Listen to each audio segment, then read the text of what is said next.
Now factors affecting the rate of reactions, तो यहां पर हम देखने वाले हैं factors affecting rate of reaction. Reaction के रेट को कौन कौन से फैक्टर इफेक्ट करते हैं, ये यहां पर हमको देखना है। ठीक है, बेसिक से जाएंगे एकदम। सबसे पहली चीज जो फैक्टर को, ये रेट को इफेक्ट करती है, रेट मतलब स्पीड ऑफ रिएक्शन। जैसे हमने देखा ना, कोई रिएक्शन है जो सेकेंड्स में होती है, कुछ मिनट्स में होते हैं, कोई किसी को घंटे लगते हैं, किसी को दिन लगते हैं, मतलब फास्ट, मॉडरेट और स्लो। ये तीन टाइप के रिएक्शन मैंने आपको बताया था इंट्रोडक्शन के अंदर के। रिएक्शन की अलग अलग स्पीड होती है, कुछ स्लो होते हैं, कुछ मॉडरेट रेट के होते हैं और कुछ फास्ट होते हैं। ओके, तो अब हम देखते हैं कि इसके फैक्टर्स कौन कौन से हैं। जैसे फॉर एग्जांपल आपके एनसीईआरटी में एक एग्जांपल दिया हुआ है कि N2O5, ये कंपाउंड को डिकम्पोज करते हैं हम। ठीक है, तो NO2 बना था, याद है आपको रिएक्शन लास्ट टाइम।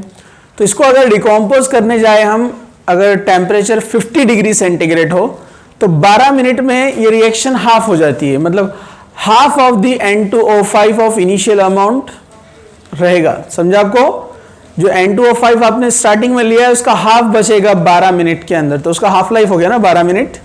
ओके, ये रिएक्शन को 25 डिग्री सेंटीग्रेड पे करेंगे आप तो टाइम ज्यादा लगता है, ज्यादा टाइम लगेगा उसको। ठीक है, आवर्स में चले जाता है।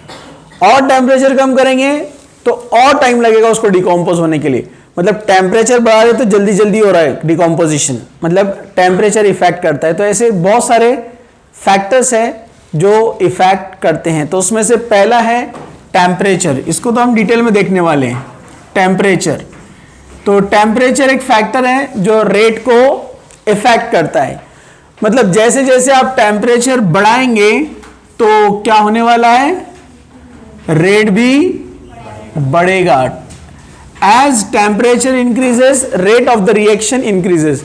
सिंपल सी बात है, हम सादे से जो है सेगड़ी पर या लो टेम्परेचर पर चाय बनाते हैं, टाइम लगता है। उसी को अपन गैस पे या हाई टेम्परेचर पर इंडक्शन पे बनाते हैं तो जल्दी बनता है, तो वहां टेम्परेचर ज्यादा मिल रहा है उसको। समझे आपको? तो रिएक्शन का स्पीड क्या हो गया, बढ़ गया, रेट बढ़ गया। तो ये डायरेक्ट इस पर डिपेंड रहता है। और ऑलमोस्ट केसेस में ये देखा गया है कि अगर कोई रिएक्शन का टेम्परेचर समझो T पर, उसका रेट कांस्टेंट समझो K है, या रेट ऑफ रिएक्शन समझो अगर जो भी रहेगा, अगर हम T+10 करते हैं, मतलब 10 डिग्री बढ़ा देते हैं उसके अंदर, तो अपने को जो है ये कांस्टेंट क्या मिलता है, तकरीबन डबल। रेट कांस्टेंट भी डबल मिलता है, उसका रेट भी बढ़ जाता है। रेट डबल होगा जरूरी नहीं है, मतलब अगर आपने T टेम्परेचर पे किया तो रेट जो भी रहेगा, और T+10 पे अगर हम आगे करते हैं तो रेट प्लस मिलेगा आपको, मतलब आगे बढ़ेगा। ठीक है, तो as temperature increases rate of reaction increases. बाद में K का भी रिलेशन आएगा, बताऊंगा मैं आपको। ठीक है, ओके। तो जैसे जैसे टेम्परेचर बढ़ता है रिएक्शन फास्ट होते जाती है। तो ये एक फैक्टर है, इसको हम बाद में डिटेल में देखने वाले हैं। सेकेंड है सरफेस एरिया। सरफेस एरिया जितना ज्यादा होगा तो रेट भी उतना ज्यादा होगा। Surface area large, so rate will be more. जितना सरफेस एरिया ज्यादा रहेगा उतना रिएक्शन फास्ट होता है। एग्जाम्पल आप देखिए, लकड़ी को हम जलाते हैं, समझो फॉर एग्जाम्पल आपने एक 2 ग्राम का पीस लिया लकड़ी का, ठीक है, और उसको आपने बर्निंग के लिए छोड़ दिया। सेम 2 पीस का आप पाउडर बनाते हैं और उसको जलाते हैं, फास्ट कौन सा जलेगा? पाउडर फॉर्म में फास्ट जलता है, क्योंकि उसका सरफेस एरिया ज्यादा है। मतलब कोई भी अगर सब्सटेंस है तो आप देखेंगे अगर वो इस तरह से है तो इसका सरफेस एरिया आप निकाल सकते हैं यहाँ से, समझे आपको, उसके फेसेस काउंट करके। लेकिन इसी को अगर हम यहां से ब्रेक करते हैं तो ये 2 पीस में बन गया यहां पर इस तरह से, राइट। तो अब न्यू सरफेस एरिया तैयार हो गया। पहले सरफेस एरिया किधर था? इधर, इधर, इधर और बैक साइड से। अब यहां पर ये न्यू सरफेस एरिया तैयार हुआ ना, समझे आपको? जहां से हमने उसको ब्रेक किया न्यू सरफेस एरिया बन गया ना। ये पेन है, जैसे आपको दिख रहा है ना, इसका कुछ ना कुछ सरफेस है, बराबर है ना। जैसे ब्रेक किया तो न्यू सरफेस तैयार हो ना, इधर इधर, समझे आपको, गेटिंग। तो जितना हम उसको ब्रेक करते जाते हैं सब्सटेंस को, तो उसका सरफेस एरिया बढ़ते जाता है, और जितना ज्यादा सरफेस एरिया रहेगा वो इंटरेक्टिंग मॉलिक्यूल जिससे रिएक्शन कर रहा है उसके कांटेक्ट में ज्यादा है ना, तो रिएक्शन का रेट क्या हो जाता है, बढ़ जाता है। समझा आपको। थर्ड फैक्टर क्या होता है,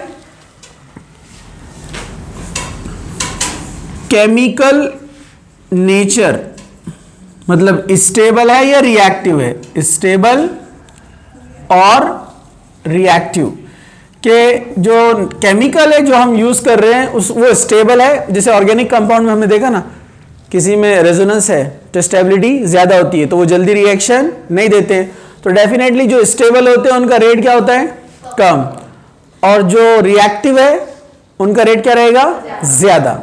ठीक है, तो ये केमिकल नेचर में और भी चीजें आती है, जैसे इसमें फेज भी काउंट होता है। फेज मतलब रिएक्शन कौन से फेज में हो रही है, गैस फेज, लिक्विड फेज या सॉलिड फेज। तो गैस फेज में क्या होता है, molecules are discrete, separated molecules है ना, मतलब गैस ए गैस बी को अपन ने मिक्स किए तो फटाफट एक दूसरे में मिक्स हो जाएंगे वो, तो ये रिएक्शन फास्ट होती है।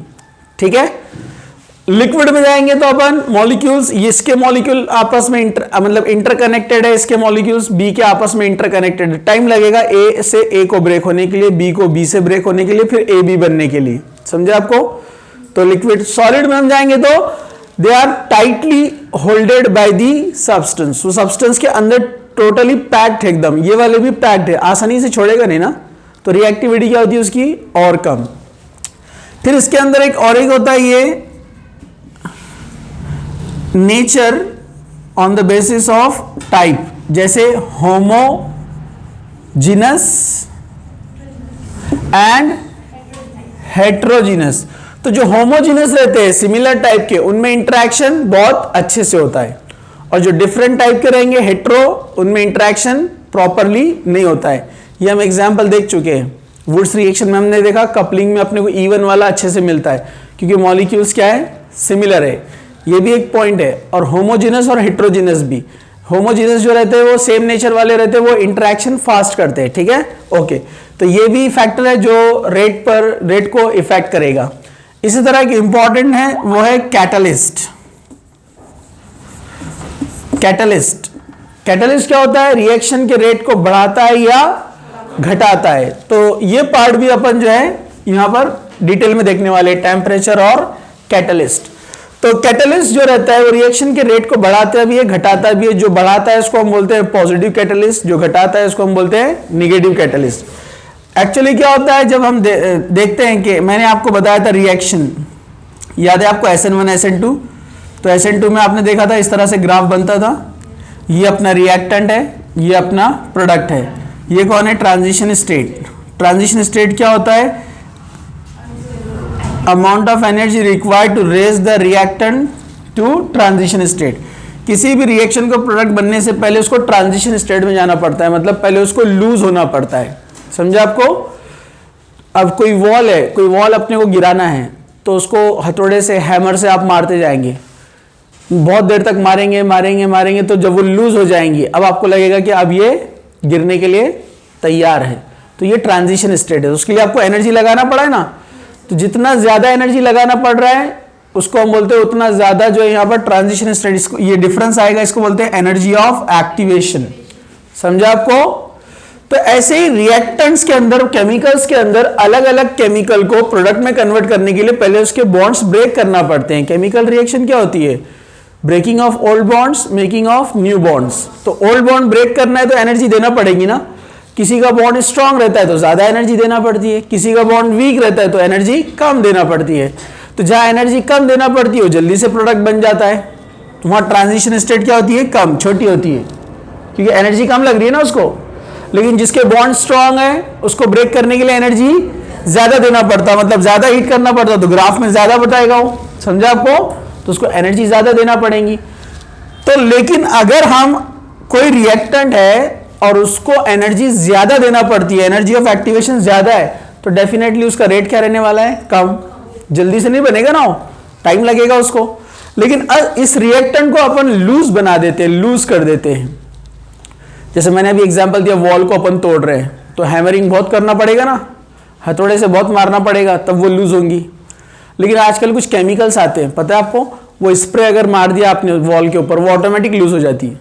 तो आपको हथौड़ा मारना पड़ा, वो केमिकल है, उसमें होल्स करके सिर्फ छोड़ देते केमिकल, वो ऑटोमेटिक एकदम मिट्टी की तरह हो जाती है, हार्ड वॉल भी, सिर्फ उसको थोड़ा सा पुश करेंगे तो गिर जाएंगी। तो वो जो केमिकल था वो कैटलिस्ट का काम किया है, समझा आपको? तो ये जो केमिकल्स होते हैं ये क्या करते हैं, जो स्टेबल रिएक्टेंट है ना, तो कैटलिस्ट डालने पर वो स्टेबल रिएक्टेंट क्या बन जाता है, अनस्टेबल, मतलब उसकी स्टेबिलिटी लॉस हो जाती है। जब स्टेबिलिटी लॉस हो जाती है तो उसको ट्रांजिशन स्टेट में ले जाने के लिए यानी वीक करने के लिए बहुत कम एनर्जी लगेगी, मतलब पाथ चेंज हो जाता है। ये यहां से मतलब कैटलिस्ट डालने के बाद ये ग्राफ ऐसे हो जाएगा, मतलब रिएक्टेंट विद कैटलिस्ट, तो अब ये ग्राफ ऐसे मिलेगा। हालांकि सेम प्रोडक्ट सेम रिएक्टेंट है, लेकिन साथ में कौन आ गया, कैटलिस्ट। तो अब अपने को एनर्जी ऑफ एक्टिवेशन क्या मिल रही है, कम, मतलब कम एनर्जी पर वो क्या हो जाएगा, ब्रेक। समझा आपको? तो ये कैटलिस्ट ने आकर किया है, ये क्या करता है, डिस्टेबलाइज करता है रिएक्टेंट को, जिससे वो आसानी से ट्रांजिशन स्टेट में कन्वर्ट हो जाता है। तो इसको बोला जाता है the substance which changes the path, path change कर दिया ना उसने ग्राफ का यहां पर, the substance which changes the path by minimising the energy of activation, जो एनर्जी ऑफ एक्टिवेशन को मिनिमाइज करके पाथ चेंज करता है और उससे रेट क्या हो जाता है, बढ़ जाता है, उसको कहते हैं पॉजिटिव कैटलिस्ट। ये फैक्टर्स हैं जो इफेक्ट करते हैं किसके ऊपर, रेट ऑफ रिएक्शन पर। ओरिएंटेशन भी इंपॉर्टेंट है कि कितने मॉलिक्यूल्स का कोलिजन हुआ, ये भी एक इंपॉर्टेंट पॉइंट है कोलिजन, क्योंकि रिएक्टिंग मॉलिक्यूल्स तो 100 आ गए थे, लेकिन परफेक्ट डायरेक्शन में 50 ही टकराए, तो रेट कम होगा ना। जैसे एग्जांपल अपन ने SN2 रिएक्शन देखा, याद है आपको, तो OH- अटैक करता है फ्रॉम बैक साइड, तो अपन ने इसमें कंडीशन भी देखे थे, अगर फ्रंट से अटैक किया तो रिएक्शन नहीं होगी, Br और OH- का रिपल्शन, समझा आपको? तो प्रॉपर डायरेक्शन में उसका कोलिजन होना जरूरी है। अगर कोलिजन OH- ने सामने से किया तो रिएक्शन नहीं हुई, मॉलिक्यूल वापस चले गए, नो रिएक्शन।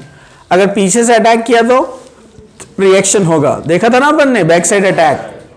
तो ये भी इंपॉर्टेंट है, कोलिजन किस तरह से हुआ है। तो ये फैक्टर्स है जो रेट पर इफेक्ट करते हैं, ठीक है? तो इसको लिख लो हम, फिर आगे बढ़ते हैं।